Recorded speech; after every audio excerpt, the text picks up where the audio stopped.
Selamat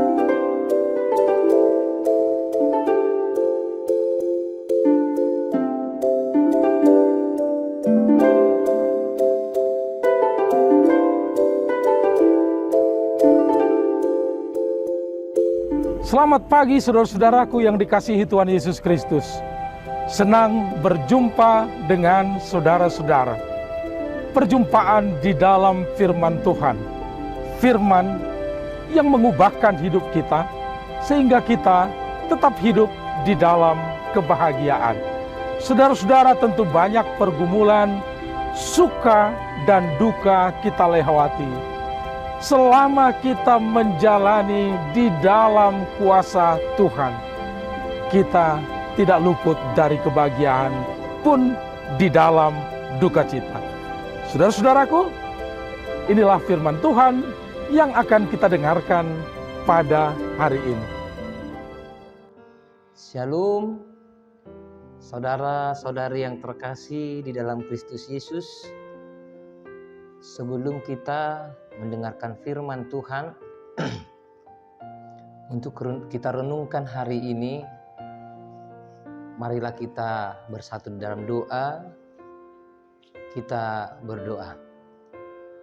Damai sejahtera Allah yang melampaui segala akal, itulah kiranya yang memelihara hati dan pikiran saudara-saudari di dalam Kristus Yesus Tuhan kita.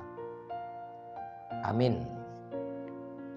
Saudara-saudara yang terkasih di dalam Kristus Yesus, firman Tuhan untuk kita renungkan hari ini terambil dari Matius pasalnya yang ke-19, ayatnya yang ke-29. Inilah firman Tuhan. Dan setiap orang yang karena namaku meninggalkan rumahnya, saudaranya laki-laki atau saudaranya perempuan, bapa atau ibunya, anak-anak atau ladangnya, akan menerima kembali 100 kali lipat dan akan memperoleh hidup yang kekal. Demikian firman Tuhan. Saudara-saudara yang terkasih dalam Kristus Yesus, Yesus Kristus di atas segalanya. Dan kata-kata Yesus selalu mengejutkan dan mencengangkan setiap pendengarnya, bahkan murid-muridnya. Dan nats ini ialah jawaban Yesus ketika Petrus bertanya, apa yang akan mereka miliki di surga? Karena mereka telah meninggalkan segalanya untuk ikut Yesus. Kata-kata Yesus ini mencengangkan siapapun yang termasuk orang yang telah mengerti ajarannya sekalipun.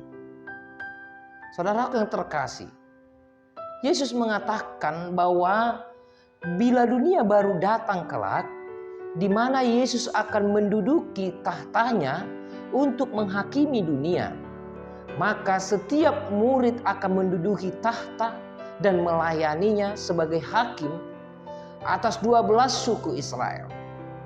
Suatu status yang diduduki kaum elit di masa itu. Yesus memperluas jawabannya, mencakup semua orang yang meninggalkan rumah, keluarga, dan tanahnya demi mengikut Yesus. Mereka akan menerima kembali 100 kali lipat. Bahkan beroleh hidup yang kekal, yang bukan atas kebaikan atau jasa dan perbuatan mereka, melainkan hanya karena kasih karunia dari Yesus Kristus yang mereka ikuti. Memang saudaraku, ada saja orang yang mengharapkan upah atas apa yang dia lakukan untuk Tuhan. Yang bila itu tidak dia terima, dia akan bersungut-sungut. Saudaraku yang terkasih, orang seperti itu pastilah sudah kehilangan upahnya yang kekal. Tapi bila kita melakukan apa saja untuk pekerjaan Tuhan, ingatlah, itu adalah keharusan bagi kita. Sebagai balasan atas pengorbanan Tuhan Yesus bagi kita. Dan bila kita semakin mempersembahkan seluruh hidup kita buat Tuhan, Ingatlah, upah itu bukanlah yang bersifat duniawi, tetapi melainkan yang bersifat kekal, di mana kita akan memerintah bersama-sama dengan Yesus Kristus di kerajaannya kekal. Di kerajaannya yang kekal itu, bila kita percaya dan hanya mengharapkan upah tersebut, maka kita akan semakin bersungguh-sungguh dan semakin dengan sukarela mempersembahkan seluruh hidup kita untuk melayani, bahkan bekerja melayani pekerjaan Tuhan Yesus Kristus. Mau menjadi saksinya, memberitakan Injilnya, agar semakin banyak orang yang percaya kepadanya selama kita masih diberi kesempatan di tengah-tengah dunia ini. Inilah tujuan hidup kita. Ingatlah, upah kita besar di surga. Tetaplah setia dan melayaninya. Tuhan Yesus memberkati. Amin, kita berdoa. Terima kasih Tuhan buat kasih setia Tuhan yang selalu kami rasakan, melawat kami dalam hidup kami hingga pada hari ini kami boleh merenungkan firman-Mu, di mana kami adalah orang-orang yang telah Tuhan pilih menjadi alat Tuhan untuk melayani dan bekerja di ladangnya Tuhan. Pakai kami sesuai dengan kehendak Tuhan. Terpujilah nama-Mu kekal sampai selama-lamanya.